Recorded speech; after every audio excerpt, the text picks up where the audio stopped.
It's time for another edition of Wake Up the Echoes presented by Kayak.com. I'm your host, Tony Simeone, and we've got another football show this week. We are coming down the stretch of the regular season, and Notre Dame has now won 8 consecutive games. They look so good against Pittsburgh on the road the other day. The final score was not indicative of how dominant that performance was. It was really fun to watch out in the Steel City. So, Coach Freeman joined us today. Isaiah Dunn swung by as he always does. And then we had Kyngstonn Viliamu-Asa. And if you were a Notre Dame fan, you know how good this guy is at linebacker. And we learned a lot about a guy that's from the West Coast and has had to maybe acclimate himself to the Midwest a little bit. So just a great conversation with him, the head coach, and Isaiah. It was really fun to talk linebacker, of course, with Coach on the couch as well. Before we get to that conversation, I do want to remind you that freezing temperatures, sleet, snow, and ice are coming. Are your tires ready to tackle winter's worst? The experts at Tire Rack will help you get your vehicle ready for prime time. They sell tires that dominate winter. TireRack.com, the way tire buying should be. All right, without further ado, let's talk to Isaiah Dunn and Kyngstonn Viliamu-Asa. Isaiah, we're going in reverse again. Welcome back to the couch. You brought Kyngstonn Viliamu-Asa. Welcome to Wake Up the Echoes. Thank you. It's okay. good to be here. You said, first, before we start, you like the set. What do you think of this set? Oh, it's pretty nice. Yeah. It's really nice. It's like a crib. Yeah, it feels like you're in your living room at home. The couch is, I've never actually sat on that couch. It's pretty comfortable. It's really comfortable, actually. Yeah. Now that you mention it. I think I started taking it for granted until you like sit back and kind of relax. The word I think of is plush. Plush. Plush, yeah. Couch. Creative. It's a couch, plush. This is, of course, our Tell Me a Story segment presented by our good friends at Yeti. Before we start, Kyngstonn, let's see where you want to go with this. Yeti always provides us some drinks. Do you want anything to drink, or are you good? We got Coke products, and we got water with and without bubbles. I'll take the water without bubbles. Without bubbles. That's Dasani. Yeah. Good friends at Coke. There you go, coming at you. I'll do Dasani today. Really? Yeah, I'm going to go back and forth feeling healthy. Healthy? There's nothing unhealthy about the bubbles. Okay. Our friends at Topo Chico want you to know it's still healthy to drink the bubble water. Okay. Isaiah? Yep. You take it away. You know how I handle this. I'll be weaving in and out, but you run the show on this segment. Okay. Well, this story today is also near and dear. Something that we both can relate to because we're both from California. Mm. And real quick, what part of California for each of you guys so people at home know? Yeah. I grew up in the Inland Empire in Southern California. Where is that in relation to, let's say, Los Angeles, for those that aren't familiar? It's like 30, 20? It's like 40 minutes. Like depends on traffic. Oh yeah, traffic. Mm-hmm. Yeah, it's to the right of LA. Okay, yeah, I know you. Yeah. Not all the way to Redlands, but like before Redlands. Right. Okay, sure. And I grew up around the Sacramento area for most of my early years, and then I moved for high school, my junior and senior year, actually close to Anaheim, like 20 minutes away. Are you a Ducks fan? No. Okay, not a hockey guy. Wait, so you're a NorCal guy? Okay. Yep. Do you guys ever talk about that? There's like serious NorCal-SoCal beef. I have love for both since I lived in both. Okay. What do you think of Northern California? I ain't really been up there a whole lot. Yeah. I got nothing but love for all parts of California. Okay. Yeah, it was just a bunch of love. All right. So sorry to cut you off. No, you're good. Geography. So, but being from California, we are very blessed to have great weather throughout the whole year. And now my question, or I guess story that Kyngston's going to tell is his first time at Notre Dame with the snow. Take it away. Yeah, so when I first came here in January 2024, I came off the plane in very non-winter clothing. I had shorts, slides, and like a thin jacket and a thin sweater. And I'm coming in with guys from like Michigan, Ohio, Pennsylvania, so guys who know what the winter's about in the Midwest. And they coming up with like coats, and gloves, and boots. And like I'm showing up in my clothes, and they're just looking at me crazy.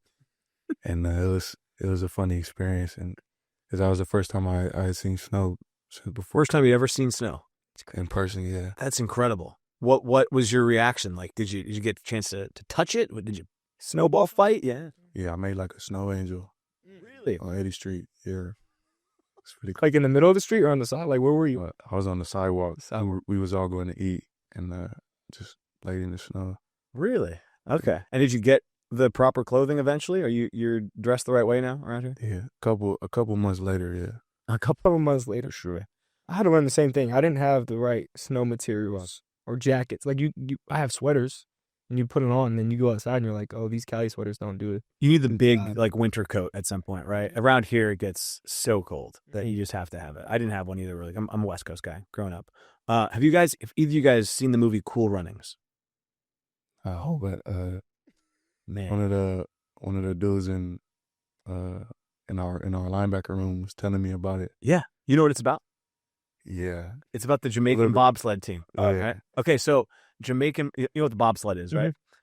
It's a winter sport in the Olympics. Jamaica, kind of like coming from California out to maybe a winter climate. Like you would never think bobsledders, but they took a bunch of track athletes because they were so fast. The way you start a bobsled is you sprint down the start and then you race down.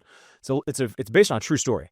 But in the movie, what I thought of when I heard you say that is there's a like montage where all these Jamaicans, they have to go to Calgary and they get off the plane and they weren't prepared to be in the snow. And so getting used to it. So I thought of in my head, I was like, you remind me of Cool Runnings, getting off the plane and having no idea what you're in for. But now you've embraced it. You've played in now. Have you played in snow? I guess there was snow at the end of That counts. Navy. That counts. It's cold. What's it like playing in the elements? Oh man, it's pretty crazy. Yeah? Yeah. It's very, very different than rain. Do you like it? It's cool. It's cool to look at. But It sounds like you haven't adjusted to the weather. Like you don't really like the weather. I'm getting better. Okay. Getting better. That's a good answer. Have you adjusted fully? So you guys are just gonna. I feel like I do adjust when we're in like the middle of it, the middle of the cold. But once it goes away and then it comes back again, I'm like at square zero. Like I start over and I get freezing again. So you guys are looking forward to the trip to end the season out to Stanford, I imagine. Yes. Will you have either of you guys have family that'll come up for that? I mean, it's in the state. Mm-hmm. Yeah. So, It's a little bit of a drive. My mom's Yeah. going. Does your family make it to most of the games or no? they come to a couple home games and then they'll make it any games that are closer to home. Okay. But I have some family at Stanford. How have they adjusted to the weather out here? Are they embracing it? Yeah. My mom and my little brother, they got a lot of layers whenever they come up. So Were you ever part of when like the first day it snows on campus and there's a huge? Did you know about this? Every year when the first day it snows on campus, there's a huge school snowball fight. Really? Right. And so my freshman year, it was like it started snowing at midnight. Everyone left their dorms. Snowball fight everywhere. Everyone. How does that happen? Is it like a red alert? Like how do you get the? It's just I guess the campus just knows. Like you just go outside, you hear people yelling and laughing, and you look out your window and everyone's throwing snowballs. Then you go outside and you start launching snowballs. Is it like houses against each other? Like, or I think it's free for all. Yeah. Once you get out there, it's a war zone. I don't know if you've ever been part of it, but it's a pretty fun. You haven't been out there for that? I think I did last year. Oh, you I did? did last year, yeah. Oh, okay. Did you get anybody with a snowball or no? Yeah, I did. Oh man, that'd be scary. I got the Notre Dame linebacker coming at me with a snowball. I'm running. Oh no. It's a whole. Yeah, you gotta look in all directions because if you look up, boom, right in the face. It's happening.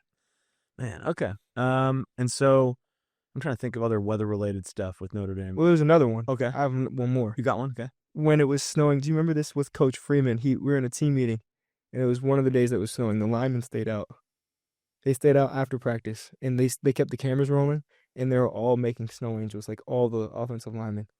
In the after the practice facility or no, right outside the practice facility, just making snow angels right after practice. probably just like him on Eddy Street. Right, just like him on Eddy Street. So it's pretty awesome. Hey, what's your opinion on what you should wear during a snow game? I've heard like mixed reviews on some guys, like linemen go out there and like, we're going to go no sleeves kind of as like a show how tough we are. And then some guys are bundled up. I think about receivers, maybe guys in the secondary. I don't know. What's your philosophy on what you should wear when it's like freezing cold in a football game? Do you care? So I think, hey, whatever you got to do to play your best. Okay. One thing I also learned is like with rain or snow, regular gloves probably aren't the best. You got to go. Our linebacker coach actually said this to us after the game. You should go with leather gloves. Leather gloves. Yeah, there was a play in the Navy game where I almost had a pick, but it kind of went through right through my. You had the wrong gloves. Yeah, well. So why didn't you make the switch to the leather? Let's go. Now you know. Oh no, now I know. Well, he told me after. Oh, he. Yeah.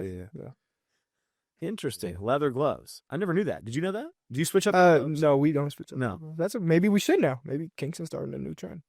Okay. But to answer your question, what should we wear? I'm cool. I would love some tights. So you're going to stay with and a heating blanket. Okay. So you're not going to try to send a message with your outfit? No, I'm good. Okay. That one message needs to be sent for me. I can't remember what one. I think I've heard Coach Freeman in the past say there's no need to send a message. Just wear whatever you need to get ready to play the game, right? Exactly. Sure. All right, we'll take a quick break and we'll come back with the next segment. Perfect. Okay, guys, it's time for our subject matter expert segment presented by the experts at TireRack.com. Shout out to them. Lots to cover here. I have tons of stuff I want to bounce off of Kyngstonn, but let's just go back to LA. That's kind of the theme. Hey, I went to college in LA. We haven't told Kyngstonn. I went to Pepperdine. You know where Pepperdine is? Out in Malibu. Sure. So we're all kind of bonded. Beautiful. That way. Yeah, and I went to school with a lot of Dodgers fans, and that got us talking during the break about the plane flight back from Boston College, right? Was as Game 7 was being played between the Blue Jays and Dodgers. You guys are both Dodgers fans. I remember I'm in the back of the plane, so they had me sit, and the plane just erupts. I think when it was the catch out in center field to keep the game tied, go to extra innings. As Dodger fans, just tell me what it was like that day to kind of watch Game 7 as it unfolded. And I guess there's something funny you want to share, so go ahead. You could go first. Oh man, it was crazy. We was all tapped into the game on the plane, and we was when we first turned it on, we was like down 3-0, and then we came back, and one of the moments, somebody hit a home run to like tie it up, and me and a couple other guys from California, we got really hyped, and we stood up, started high-fiving each other because there's some dudes on the team from Canada, so they were chirping when we was down. So they're just Blue Jay fans because the whole country rallies around them. Oh, wow, you guys are talking. Okay, that makes it more fun then. Okay. Oh, it was for sure. Because we was down 3-0, and they was getting to their seats, and it was talking their stuff. Okay, so the time, and you said you watched the end of it because it took. Well, there was a part where Marcello had it on his phone when we were getting off the plane. Well, it froze. Didn't That's what I was getting to. Yeah. So it was going, and it was, I think, bottom of the ninth. We saw the hit. Freezes. We all go, no, like we're freaking out. We're like, no, what's going on? And then we see like the game go on after that, and we're like, oh, it's going to extra innings. We're okay. And so we got on the bus and we tried to rush back to the Goog. And once we got to the Goog, everyone was just talking to each other like tough. So you guys are watching at the Goog. Mm-hmm. At like we had the TVs on. It's like it was pretty late, super late. Oh my gosh. Yeah. And then they win. When you guys go have a snowball fight to celebrate or something like that, right? We were playing California music. It got pretty. It was pretty fun.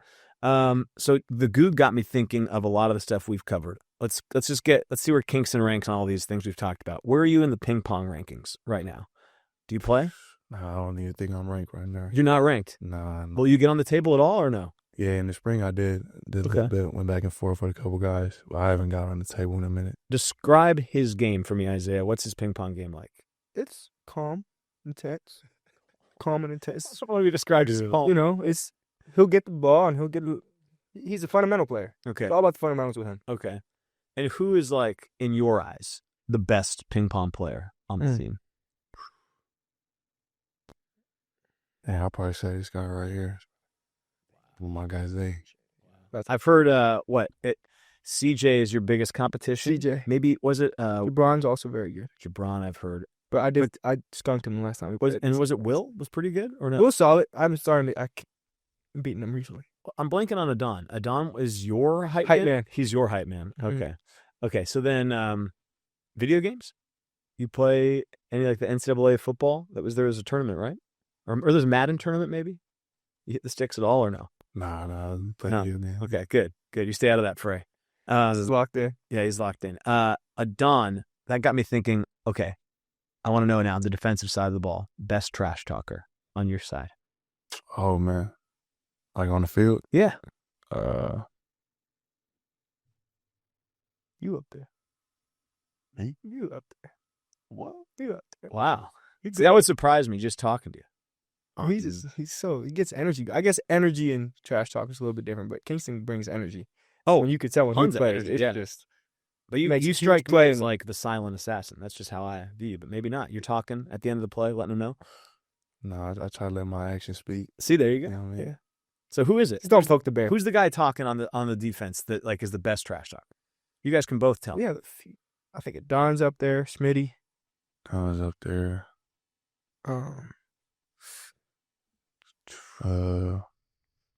Sneed. That's a good one. Sneed. Yeah. Sneed, Don. I feel like that would be the biggest in the DB room would be Don. Biggest in the linebacker room would probably be Sneed. What about D-line? I think Donnie. Donnie Heinisch? Donnie let him know. Yeah. He'll let people know. It was cool to see him out there in Pittsburgh, obviously. You got to go back, play home. What was it like on the sideline after, well, I guess there were two. There was pick 6, and then there was the pick, I'm calling it a pick 2. I've never really seen one of those. What was it like on the sideline? Because the defense seemed really hyped. I mean, you guys score 8 points. That's electric. What were you guys saying on the sideline as that was going down? Man, we was hyped. It was hyped. And I think the first one with Tay-Tay, that brought a whole lot of energy to the sideline. Yeah. Defensive guys was hyped. Offense was turned up.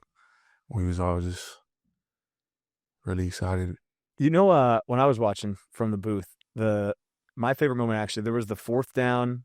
They almost scored, and they reviewed it. And then I looked over. So I just want to know. I was looking at the sideline, and when they said that it wasn't a touchdown, the amount of, I don't even know what the right term is, dancing, general excitement when they overturn it and you get the 4th down stop was like more than I saw the entire game. What was it like on the sideline when they overturned that for the defense? Because to keep it scoreless on the defensive side was huge, it felt like. I think it was, like you said, it brought so much energy. I think that play mixed in with the pick right after they scored a touchdown for the 2-point when Adon took it back. Like, again, you saw them have so much energy, and it, like, totally just flipped the momentum. Like, right about when they thought they were going to be right back in it, stripped it right away. And that was a great feeling. I think, like, those 2 plays were totally energy shifters, I would say. It's fun watching you guys right now. Let's shift topics here. Okay, food. We haven't talked a lot of food lately on this show. I'm under the impression, what is it here? Korean barbecue. You're passionate about that? Yeah. Okay. You eat that back home? Yes, sir. Okay. How'd you get into that, and what's your go-to dish at the Korean barbecue? That was just something that my family, like growing up, whenever we would have a lot of family, that was a spot that we would go to be able to eat as a family.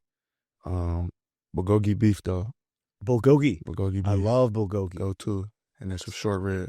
Okay. Short rib. Ooh. When you are going to the Korean barbecue, like, is this one where you can put it on yourself? You ever been to one of those? You put it, you kind of like cook it yourself. You're doing one of those? Sure. Oh, see, I haven't found one. Is there one of those out here? K-pot.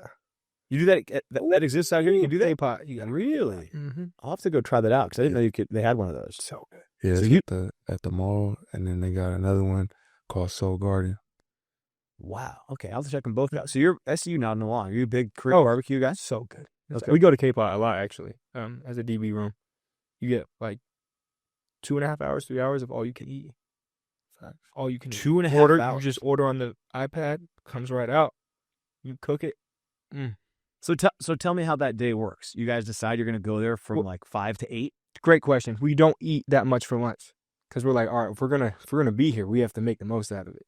So we get to K-pot, we're starving, and you start eating away. And it's like a group of what? 12 guys? Like you said DVs? Well, we go separately, so it's like 4 or 6, and then you go to another group. And okay. But do you ever make that? Is that what you do? You all you can eat for 2.5 hours? Our thing in the back room is in K-pot. We go to Hibachi. There's a spot called Kodo. Yeah, I know that. I mean, we'll all go to the Kodo sometimes. Okay, but they don't have all you can eat. Nah. Okay. But you're going to go. iPad, you just start ordering, they come out with the tray. Oh, it's good. I'm too old now for that. Something bad will happen if I try that. Interesting. Okay, so that's what you guys do. Okay, now I'm thinking about food a lot. So do you guys have pregame meal, like, ritual down? Like, you have to eat a certain thing on game day? Do you have something you have to eat before the game? I think I usually get the same thing whenever we go to team meal. What is it? Usually we'll have some salad, put some healthy greens on the plate, get some corn, some mashed potatoes, and then they usually have like some pasta or lasagna. So get some of that, and then I'll get some steak. Wow, it's pretty healthy, right? It's a good breakfast. That started really healthy. Then you started speaking my language. Yeah. It took a while to get there, but you're easing into the meal. What about you? I switch it up. I'm kind of all over the place. Pasta and then chicken, and I try to get my veggies in, but he does a little bit of a better job with the salad. Something we do as a DB group again, we have like the little, what are the packets called? Little, The rice stuff. not the rice, the drink, like it's like electrolyte. They don't taste that good. Yeah, rice stuff. Oh, that's what you call it? Okay, that. Salty. The right, Yeah, the right, yeah, yeah. the right stuff. Yeah, Yeah, that. yeah. We take one of those before every meal. I That looked bad. Not that, but the healthy. Yeah. I once was in the Goog and I stole. I didn't steal. I think everything's available to me. I probably can't give an ad, but the salty drink, Stay Salty drink. I like those. They're a little bit different, but you can feel yourself getting hydrated. The orange one's the best. Orange one? Mm-hmm. What flavor is that? Just It's orange. orange. Yeah, I go for the watermelon. That keeps me most fresh. Have you found? Okay, so this is your second year of college football. Like, I think back when I was in college, I did not take care of my body at all. But you guys have a lot more responsibility than me. Like, how have you found the adjustment to like how much time you have to put into whether it's building strength, recovery, all the things that you have to do to get ready to play at a high level? Like, how much time do you have to put into just focusing on eating right and fueling yourself to be able to perform at the highest level? For sure, I think it's really important to take care of your body, and something that I've learned since being here is as much work as you put on, on the field, you got to put the same amount of work or more off the field with your nutrition, your recovery, your sleep, to be able to perform at your best when you step on the field. Are you guys able to get enough sleep? Because you got class, you got a lot of football. Like, you're able. How many hours do you get a night? I try to get anywhere from 6, 7. No. Oh no! That's got to stay. Oh yeah. That was a good one. No, but I like 7, right? looked at me. Probably like 7. Oh man, we've regressed in this society. What about you? I have to get 8. I'm like 8? very. How do you guys want to track it? Yeah, I do track it. Okay, and you wake up and you have 8. Yeah, I always get around. I can't even sleep over 8. I try. So you just stop at 8, I just wake up every time. but you get to 8. yes, I get to 8. I get to 8. Nothing before 8. Nothing after 8. 8. And we're never going to recover from that solar seven moment, man. Oh my goodness. But no, but for the new low as a pedophile. But to your original point about eating healthy, I think Alexa does a great job of. I was going to ask about it. Giving us a great nutrition plan, but also on my own, like eating healthy is like a huge part of my lifestyle now. Coming in college where it wasn't before, Which is the inverse from the average college student. right? Very true. But I use ChatGPT a lot to tell me, like, give me a meal plan with the meals that we get at the Goo, what to eat for my body weight goals. Really? Yeah. Because I was going to ask. So, obviously, I assume you guys have a plan for like what your lift is for the day or but from a nutrition standpoint, you basically have a certain amount of food or certain things available, and you can figure out what you need to eat that day. And they provide you everything you need over there, right? Yeah. Ton of options. Ah, man, I wish I had that in college. We're spoiled. She does a great job. Yeah. Anything else you want to cover with Kyngstonn before Coach gets in here? No, I think he handled it. Man, 6, 7. So, like, all right, let's just real quick. Does anyone know what's going on with that? I don't know what's going on with that. It's gonna keep going. I don't know. It's just 6, 7. It's been on one. The real issue is that there's so many basketball games that, like, in crunch time are getting to 67 points, and people are just losing their minds. Well, it's really detracting from the basketball game. KK, the basketball girl that comes and hosts sometimes here. Yeah. Her dad texted her, "I can't wait for you guys to score 67 points so we can do the thing." We could talk to her about that next time. I'm already dreading that episode. Yeah, she's gonna be mad. I told you, don't say I said anything. All right, well, I'll keep pretending like I know what's going on with 6, 7. Isaiah, thanks for coming by. Thanks for having me, King. You're awesome, bro. Yeah, we're gonna keep him around and wait for Coach Freeman. But sounds good. Great seeing you. Thank you, guys. Next week. Coach, great to have you back. Good to see you. We've got Kyngstonn Viliamu-Asa here, and I'm going to fill you in on what happened. Yeah, another linebacker. We're going to dive into that. 6, 7. He said it. He was sitting right where you were, and I asked him how much sleep he. Yeah, the whole thing. I've been seeing it. I'm washed. I don't know what's going on, but I asked him how much sleep he gets on a given night, and he kind of took a second, and he goes 6 to 7, and it's just a whole thing. Good. What you got 6? Oh gosh, you got 6 kids in the house. Not 6, 7. 6 kids. Yeah. what's your experience with this whole thing that's going on? Because they're all the age I feel like that they could be running around doing the 6-7. Yeah, so I first heard about it before we played Boston College, right? And I was in a production meeting, and the crew that was doing the game said, "Coach, did you hear my viral moment that I used 6-7 in the last game? I guess it was like a Colorado game." And I'm like, "What's 6-7?" And so they went on and tried to explain it to me. And I walked back in to the team meal, and I think I was asking the running backs, like, "Hey, what's this 6-7 thing?" They're like, "Coach, years ago, stop using it. Coach, don't do it. It's too late." And then I asked my kids at home about it, and they're like, "Dad, you're too old. Don't. It's old, and you're old." Yeah. And you still, like, can you tell us what it is? No, it's the 6-7. 6-7. This has got to be one of the worst moments in history. I see it, the basketball game, someone gets 67 points, they go crazy, and still no one can tell me why that's going on. I don't get it. Yeah. All right. You've got a younger brother. How many tackles do you have? Oh, yeah. 6-7. How many tackles did you have last week? Do you know? Not a whole lot. Anybody know? I bet you they find out if you had 6-7. 6-7. All right. You have a brother, right? Sure. And you're one of, is it 4 kids in your family? Yes, sir. What's he's a younger brother? Mm-hmm. What's that relationship like? Because I always like to talk about guys. I'm an only child. Coach Freeman's got 6 kids, so I always love to hear about dynamics with siblings. How old is he, and what's that dynamic like? Yeah, he's 13 right now. Okay. Yeah, he's a beast. Really? He's a beast. Yeah. Oh, he's cool. He plays ball back home. He plays defense too. He plays D-line. Oh, okay. So different position. Yeah, but a lot of some of the things that I do, he does. Like, I'll go down and blitz on third down. So we talk a lot, and I'll send him videos of things in practice or things in the game that I do and give him tips. So 6-year difference. It feels like he's really trying to follow in your footsteps a little bit, and you try to kind of bring him along and teach him kind of the stuff you've learned at this level?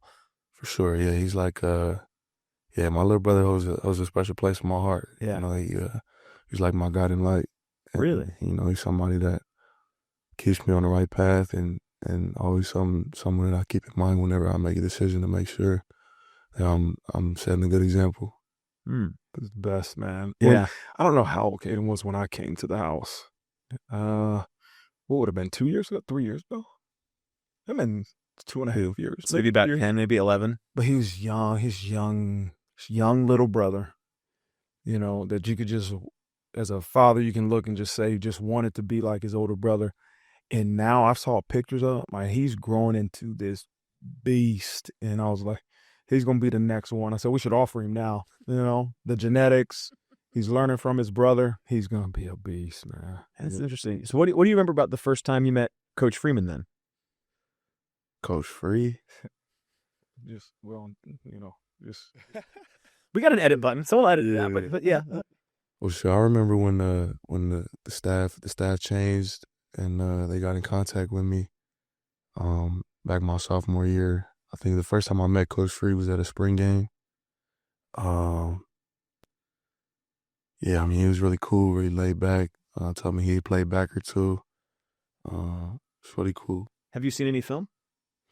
Come on, man. Yeah, I've seen it. Well, I feel like especially when we get younger guys in here, they don't know what you are all about. I tell you what, like I used to get on Laurinaitis and I get on Max. Like, you can't show your film to the players. You know, you gotta let that go. You don't want to show them the 14 tackles in the national championship game? No. Okay. We lost. Okay. You know, man. Okay. I said, Just remember, if I was that good, I wouldn't be coaching. I would still be playing. Like, okay. I wouldn't be coaching. I wouldn't. He's a humble coach, but you go look at the Football Reference page someday. He's a good player. I've seen his combine highlights. Stop. We've run those in Pro Day before, yeah. Doing through the pads. Well, I remember you were watching the footage and you were impressed by yourself. No, man. You know, no, let it go. But I tell you what, I do love. Like, I love the position of linebacker. Oh yeah. Like, I tell you what. They're like, what's your favorite? Not the best thing about coaching is being around young people, right? But what was the thing I most enjoyed about coaching was coaching the linebackers. Like, if I could come back in another time and just say, what do you want to do? I just want to coach line. I don't want to coordinate. I want to hit. Just tell me what you want, but let me coach the linebackers. I love that. So you're envious of Coach Butler, right? I am, but I hang out around them. Yeah. You know, What do you love about being a linebacker? I think I love that I'm involved with at all three levels. Yeah. I'm involved with coverage, involved with in the trenches. I can go rush the passer. I have the ability, like at linebacker, you have the opportunity to make plays all over the field. Yeah. You kind of have to be everywhere all at once, kind of mentally too. I've talked to, we got a bunch of linebackers on the show, whether it's Jack, JD, Marist, and they all say that every now and then Coach is just a little bit more focused on you guys. Do you get that sense that he's always just checking in a little bit more frequently to make sure you guys' positions tightened up? For sure. I'm always around. Watchful eye. You know, I'm always around. Okay, we talked about Combine. This leads me to another sensitive topic, but we'll dive into it. So, Combine footage for you, you were not sporting a very big haircut at the time, buzz cut. Okay, I'm going to come back to that in a second. But I heard you, Kyngstonn, cut your hair for the first time last year since second grade. Is that true? Yes, sir. Where'd that decision come from, and what was that like? Man, I don't know. I guess I was thinking about it towards the end of last season. And then after the season, new year, just wanted a fresh start and try something new. Okay, so there was nothing behind it. You just changing it up for year two. Yes, sir. Okay, Coach, where'd your decision come to go away from the tight, kind of what I got going, to get that? Because I'd love some tips. I was back in the game a little bit. Yeah, it was something that we chose to do. Like, it was back when I was playing, like, tough guys, like we linebackers, we always used to choose to go bald, and then as I got older, I said, no, I'm not, that's not the look I want. But I don't know, Kind of the opposite for me, God just decided it was done. This looks so great. lucky because when I was just watching some Georgia Tech clips because the special teams coordinator from Syracuse was at Georgia Tech, and I saw you on the punt rush squad. I just saw his hair. And then this summer when he cut it, I'm like, whoa, he looks completely different, but it looked good. And now you're looking, it's already back. Coming back. It's crazy, man. I'm envious. It looks nice. I really wish. I appreciate you. Yeah, no problem. We talked about Korean BBQ with Isaiah.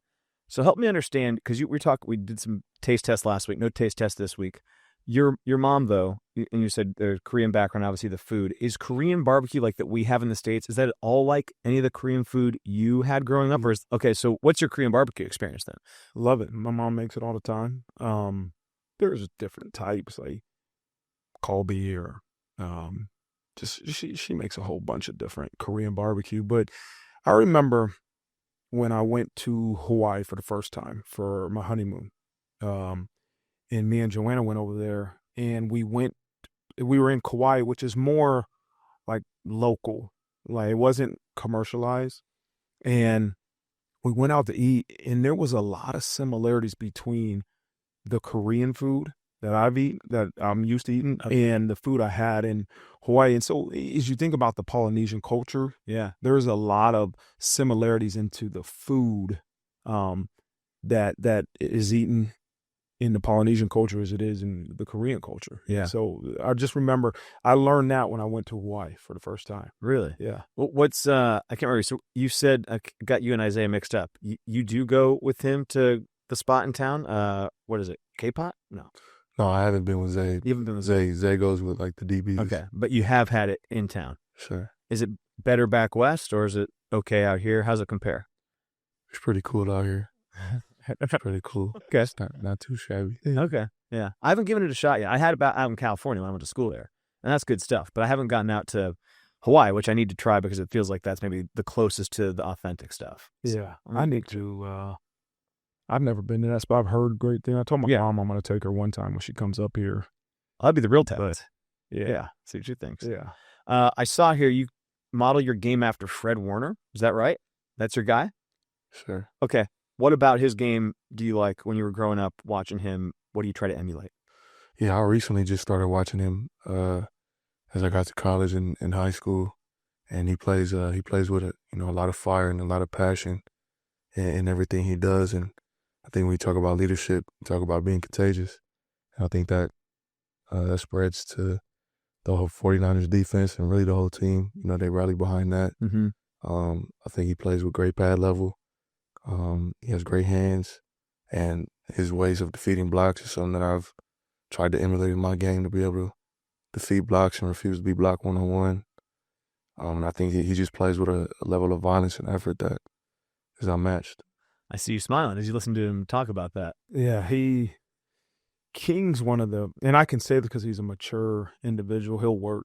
You know, some guys you don't give compliments to, but he's one of the unique individuals that when he came in his first spring, we knew right away that he's at this level already. He wasn't going to be a guy that needs to develop to play. Sure. We knew pretty soon that he was going to help us his freshman year. He's got, those things he talks about are what you want in your linebackers, but he's got a unique ability that's instinctual in him. His traits as a player are rare, right? Mm. Like they're rare, and I tell him that, right? And I tell him that to encourage him to keep working, because you never stop getting better. But he's a unique. When you watch him play, it's a unique skill set. Yeah, and it's very rare to see. Yeah, it pops on the TV screen when you're watching. What,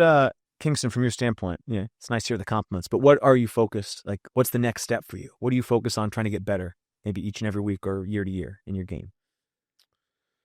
Yeah, I think this year specifically, one area that I was focused on was my communication, and I think what that starts with, being able to understand the defense very well, understand how my role plays within the whole scheme of the defense, how what I do affects other people. So understanding the playbook, with Coach Ash coming in and then being more vocal on the field, and also off the field, building relationships with guys, getting to know them, what pushes them, what helps them learn, and things like that. Who helped you come along in the linebacker room? Because something I can't remember who we talked to this year, but it feels like with the linebackers in particular, they stick out to me, Coach, and they always point to somebody, one or two guys that was here a couple of years before them that brought them along. Is there somebody last year that was really helpful for you in the linebacker room that kind of got you up to speed as a young guy? Yeah, I think really everybody in the room welcomed me when I first came. But I think somebody I looked up to was really Jack Kaiser. Yeah. As a guy with a lot of experience, he welcomed me in and was very open to share anything that I had questions about. And my locker was right next to his, so I would always talk to him and ask him any questions if I had to.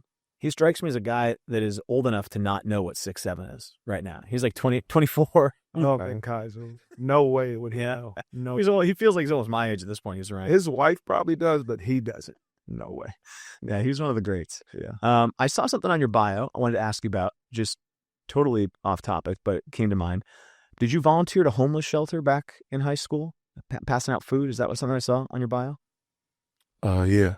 What was the motivation for that, and where'd that come from? And I guess what was the experience like for you? Yeah, at my high school, there was always opportunities that they give out to students to be able to serve the communities. And one time in the spring, we got to go serve in Los Angeles in a community that needed it, and we served at a soup kitchen that prepared food for the homeless, and it was on Skid Row, around that area. Yeah. So me and a couple of my teammates signed up and were able to go serve. Yeah.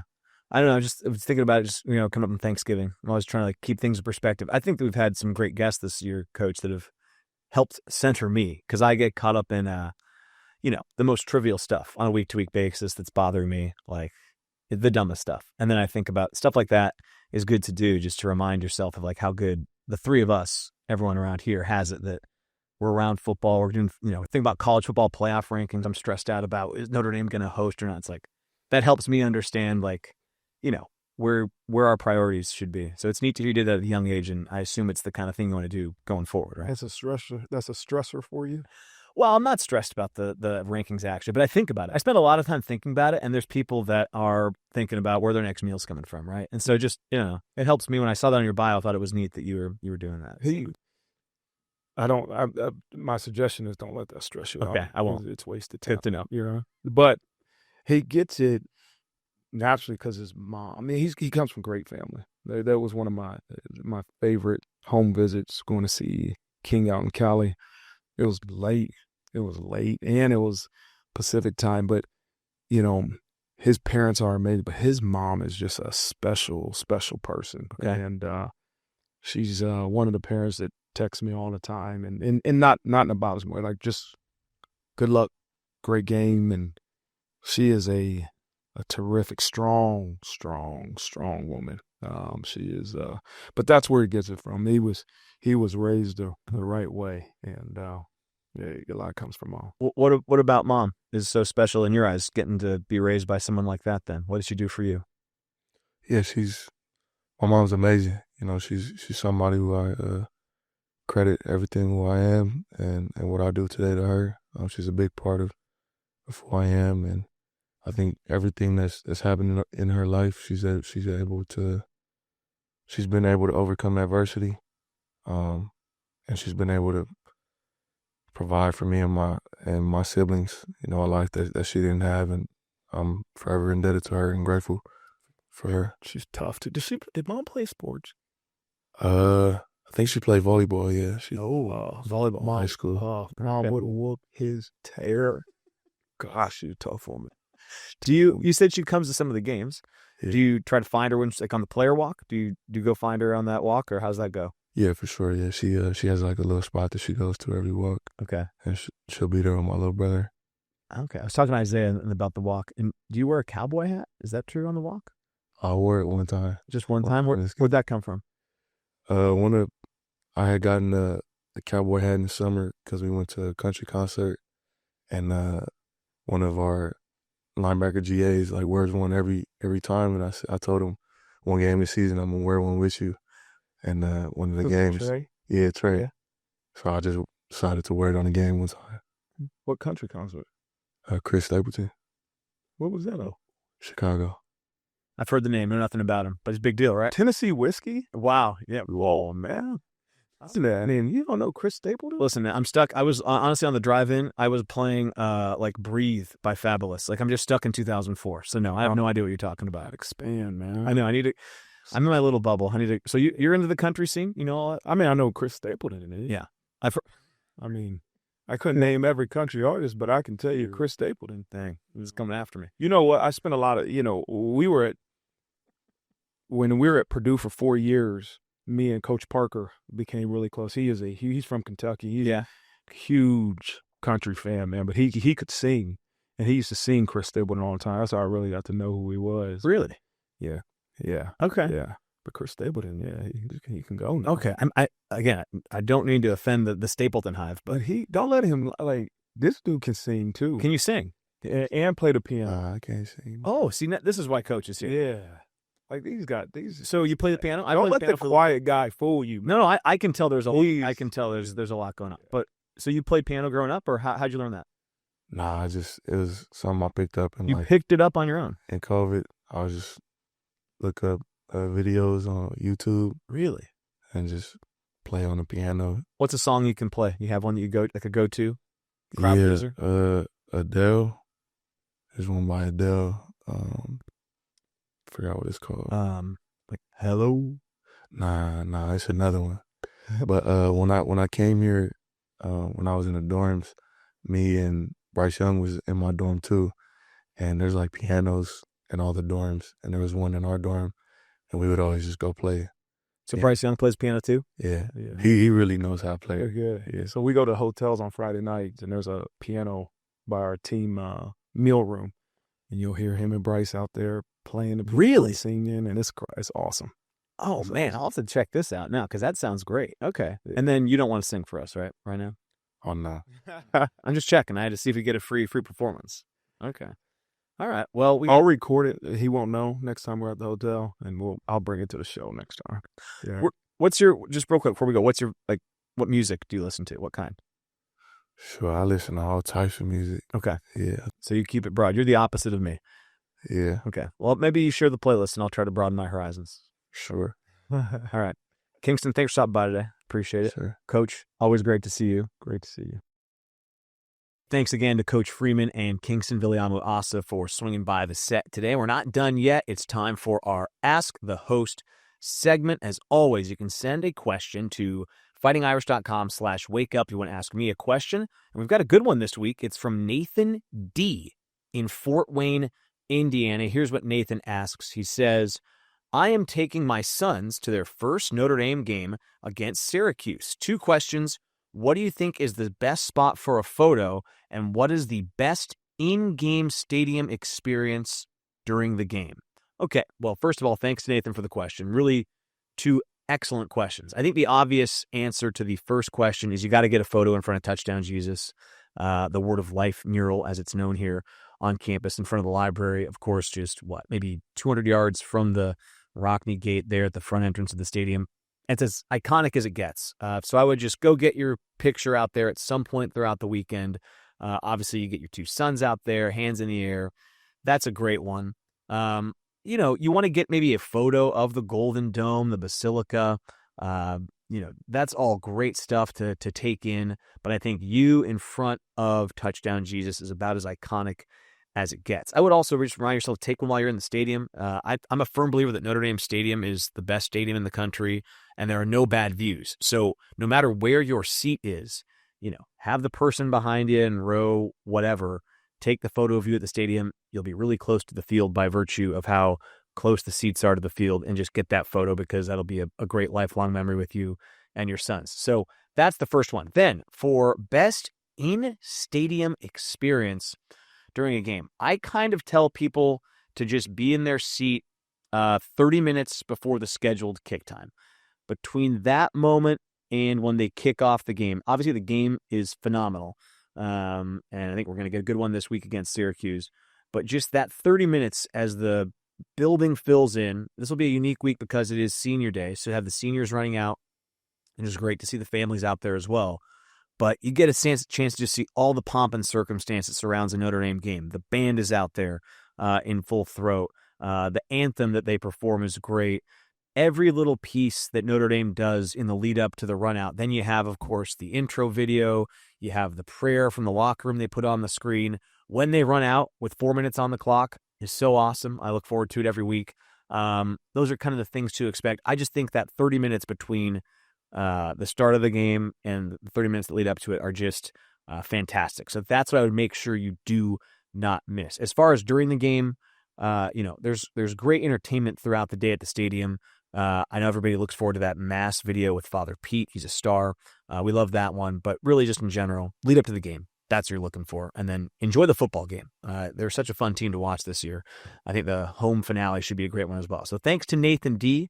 Great question from Fort Wayne, and keep sending them to fightingirish.com/wakeup if you have any questions you want to ask us the rest of the season here on Wake Up the Echoes. That's going to do it for this week. Hard to believe, only 2 more regular season football games, and the home finale is this week against Syracuse. Remember to download and subscribe wherever you get your podcasts.